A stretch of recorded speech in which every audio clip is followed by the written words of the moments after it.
In 1859, the United States and the British Empire almost went to war. 5 warships, hundreds of soldiers, 14 cannons, and the cause of it all was a pig. One single, hungry pig. This is the true story of the Pig War.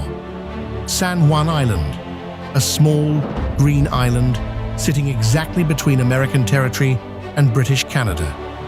The border treaty said the line ran through the middle of the channel, except there were 2 channels and nobody had bothered to say which one. So both empires simply decided the island was theirs. The British Hudson's Bay Company ran a large sheep ranch on it.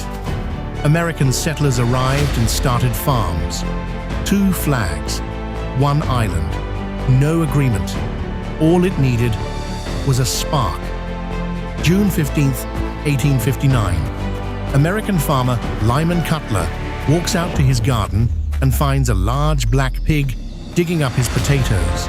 Again, the pig belonged to Charles Griffin, an employee of the Hudson's Bay Company, and it had developed a deep personal love for Cutler's potato patch. That morning, Cutler had had enough.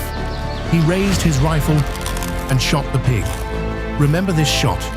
It is the only shot anyone will fire in this entire war.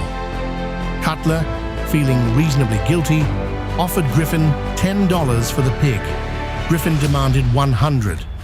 Legend has it the negotiation went like this: "But it was eating my potatoes. Then keep your potatoes out of my pig." Historians doubt anyone actually said that. What is documented? British officials threatened to arrest Cutler on British soil. American settlers demanded military protection, and the whole island held its breath. Enter Brigadier General William S. Harney, a man with a long career and a short temper. His measured response to the death of 1 pig. Dispatch Captain George Pickett and 66 infantrymen with orders to prevent any British landing on the island. 1 farmer, 1 dead pig, and now 66 American soldiers digging in on a disputed island. What could possibly go wrong?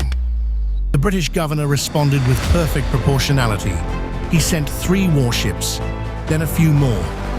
By August, 461 Americans with 14 cannons were dug in on a hilltop, staring down 5 Royal Navy warships carrying 70 guns and over 2,000 men. 2 of the most powerful nations on Earth, fully mobilized, guns loaded. Over a pig.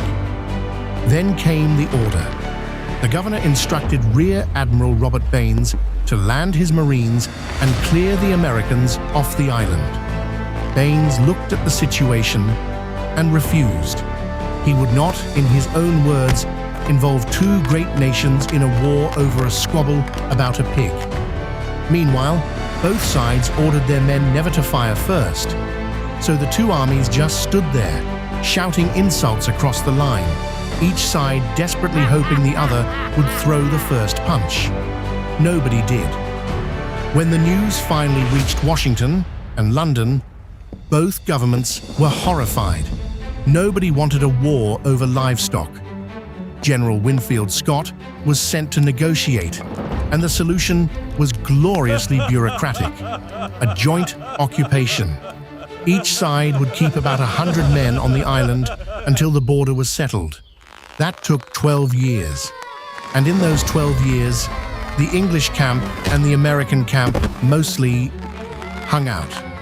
They visited each other's camps, held athletic competitions, and celebrated each other's national holidays. History's tensest military standoff slowly became history's most heavily armed neighborhood barbecue. In 1871, the 2 empires finally agreed to settle the border like adults, international arbitration. The referee they chose was, naturally, Kaiser Wilhelm I of Germany. A year later, the Kaiser delivered his ruling. The islands belonged to the United States. The Royal Marines packed up, saluted, and sailed home. final score of the 12-year confrontation between two world powers. 0 human casualties. 1 pig. So yes, in 1859, the United States and the British Empire mobilized warships, cannons, and thousands of men because of one hungry pig, and then spent 12 years having dinner parties about it. The pig remains the only casualty of the war that bears its name. If you love the moments in history that nobody could possibly make up, subscribe. On this channel, we tell stories that are hard to believe and completely true.